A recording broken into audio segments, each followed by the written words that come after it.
Open door storyboarding. Listen to all ideas. Let a group modify the ideas. I have brought ideas to storyboarding that I thought were brilliant.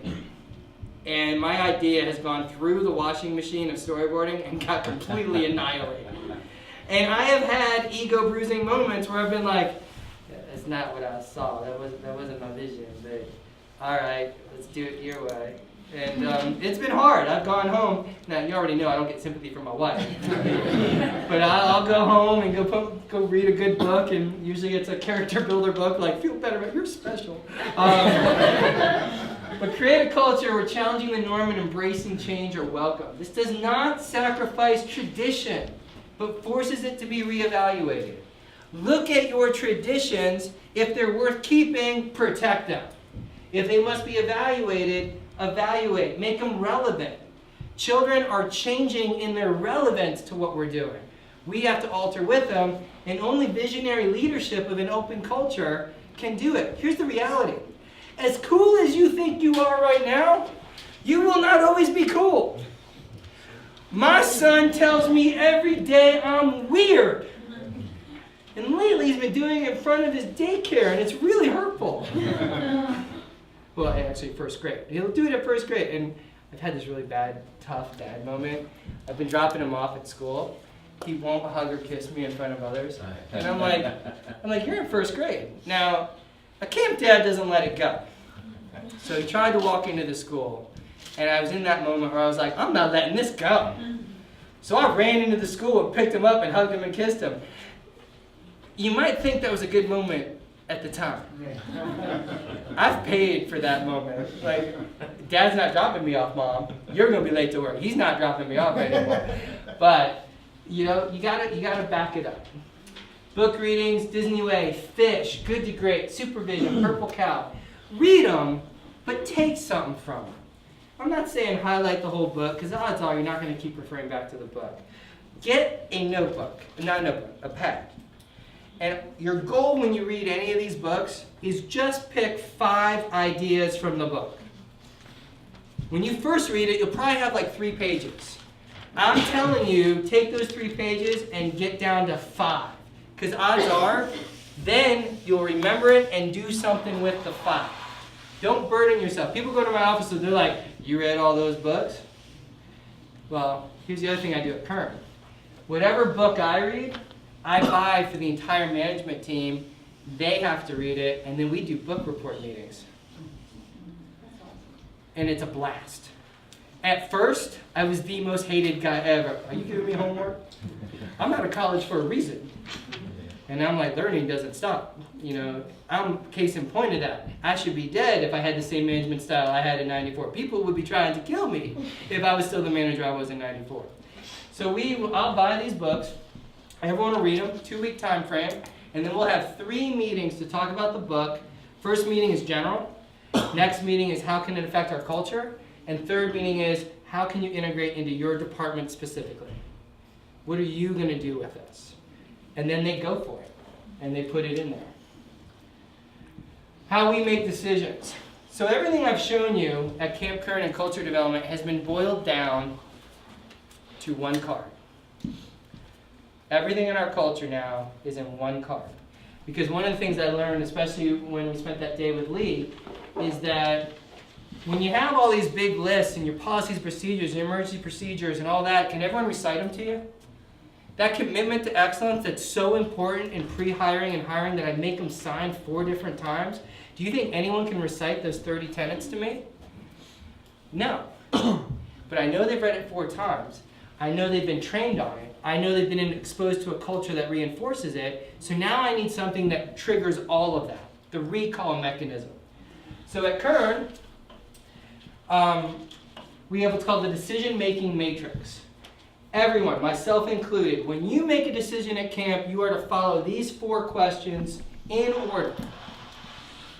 Safe. It's non-negotiable in everything we do. Is the decision you're about to make, whether you're maintenance, a senior counselor, a junior counselor, admin team, is it safe? If it is, please continue on. Courteous.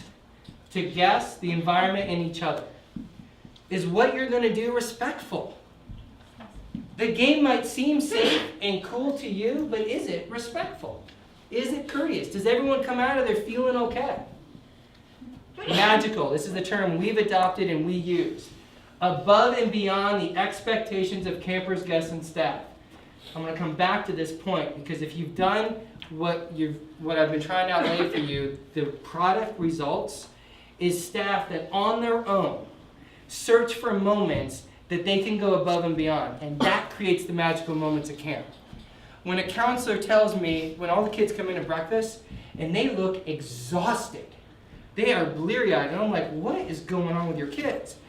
Well, I woke them up at 5 a.m., and we went for a hike, and we got to the ravine, and I brought hot chocolate, and we made a campfire, cooked hot chocolate, and watched the sunrise with hot chocolate. And then we hiked back into breakfast. Do you think any child will ever forget that hike, that sunrise, and that cup of cocoa? Not a chance. Guess what? No one told him to do it. I had a counselor, her name was Abby.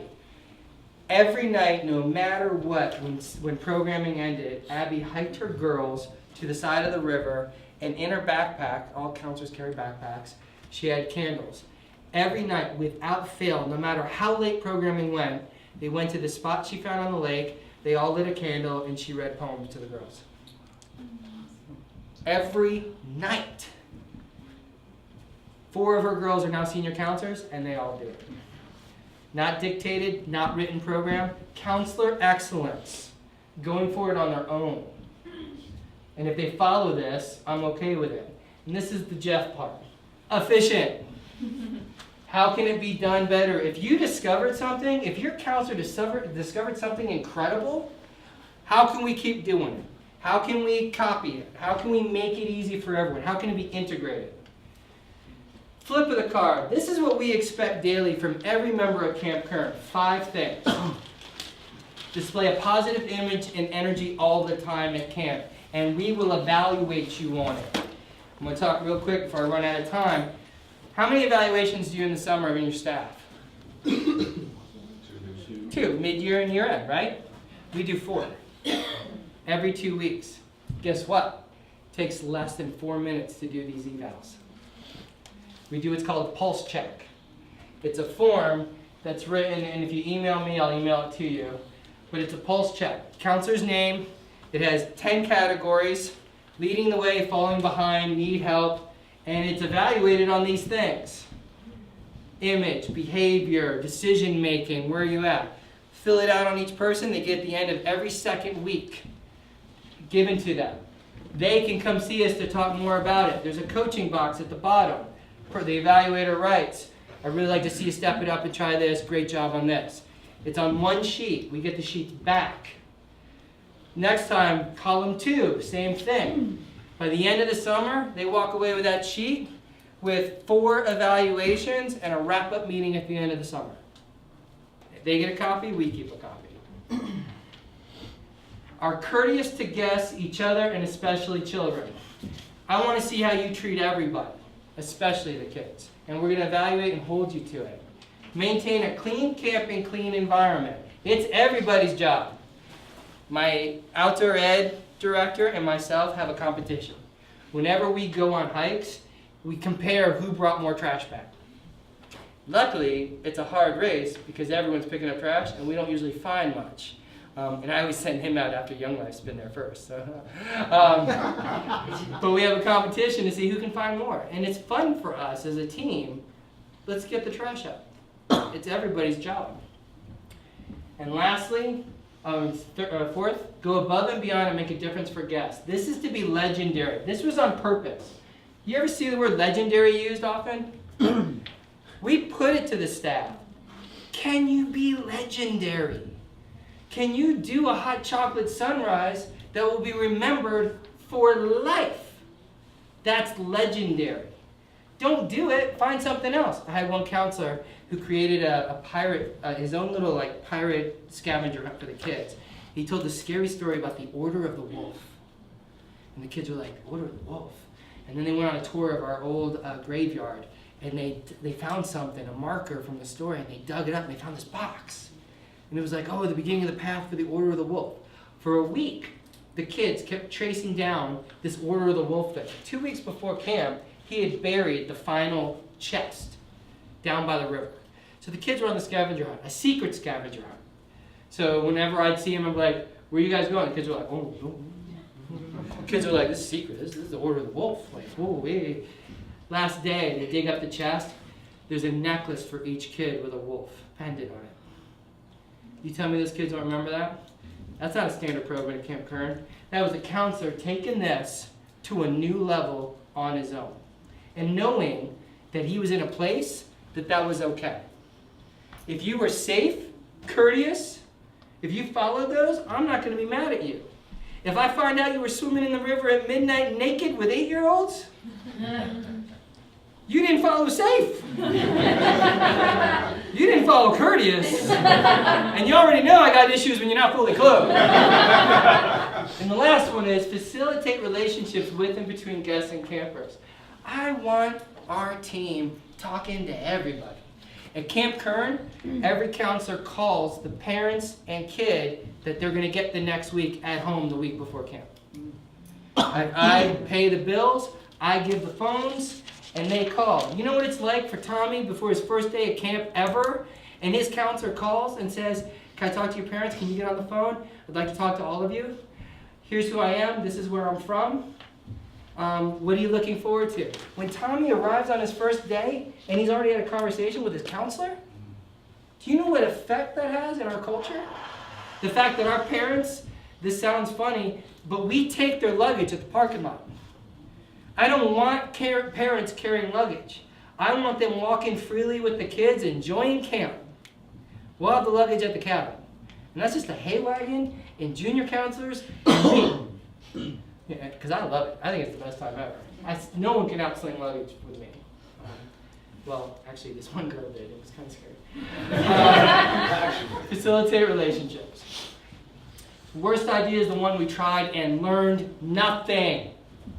If you learn nothing from a failure, someone wasn't trying hard enough. We're building a treehouse village. I wanted a treehouse. The staff in a storyboard session said, he wants a treehouse. Why don't we do a village? The maintenance team in a construction company said, why don't we convert an existing village? An alumni who was sitting in the meeting said, I'll pay for it. We have a treehouse village. That's the staff taking it on their own, and me just sitting back saying, I just said treehouse. Worst thing that happens, we go back to what we did before. Staff responsibilities to make this happen, it means you have to give them ownership. And this, I challenge you, will be the hardest decision you ever make. Can you let go a little bit? Have you given the expectations that they know where they're going to screw up, but give them enough room to create?